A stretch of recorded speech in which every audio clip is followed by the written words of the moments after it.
Nasubukan mo na bang magluto ng pork and beans? Kung hindi pa, para sa'yo ang video to. Dahil dito ay magluluto tayo ng pork and beans. Simulan na natin ating pagluluto. Papainit lang tayo dito ng kawali.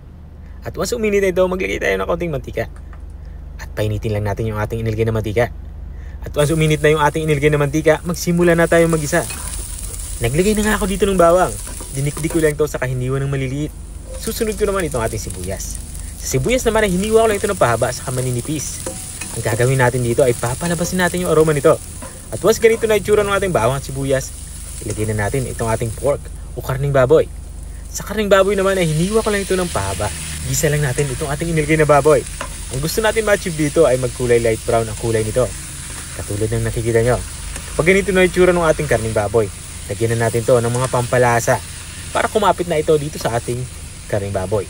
Naglagay na nga ako dito ng paminta. Susundan ko naman itong patis para sa ating pampalat. Kung wala kayong patis, okay lang asin, walang problema yan.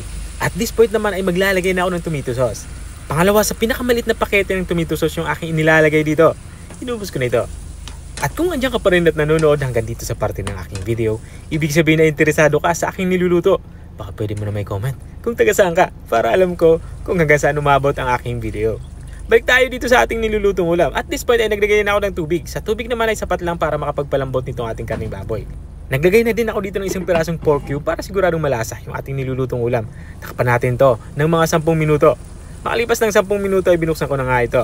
Dito naman sa parito ay titikman ko na kung pasok na sa aking panlasa ang lasa nito. Para kung may mga i-adjust pa tayo, i-adjust na natin. At dahil nga para sa akin ay okay na yung alat nito, maglalagay na lang din ako dito ng asukal. Ang asukal naman ay magsisilbing pambalansi sa lasa ng ating sauce sabaw. Matapos kung mailagay ang asukal ay hinalo ko lang ito para mabilis itong matunaw. At this point naman, halos patapos na tayo sa ating pagluluto, kaya ilalagay ko na itong ating panghuling sangkap. Ito nga yung ating beans. Ito yung nakalata na. Wala kasi ako makitang white beans na hindi nakalata o sariwa. Pero kung mayroon kayong sariwang beans, okay lang yon, panalo yon. 2 lata nga ng beans yung aking inilagay dito. At this point ay tatakpan na natin to, isimmer lang natin to kahit mga 1 minuto. Makuha lang natin yung lapot na gusto natin sa ating sabaw. Makalipas nga na 1 minuto ay binuksan ko na nga ito. Dito nga sa parito ay lutong-luto na nga itong ating ulam pananghalian. Pwede na natin to i-serve.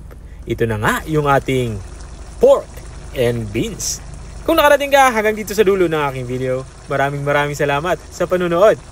At kung nagustuhan mo naman yung bago nating recipe binahagi, baka pwede mo naman to i-share. O siya, hanggang dito na lang ako. Kita-kita ulit sa mga susunod kong mga videos. Paalam! Bye-bye!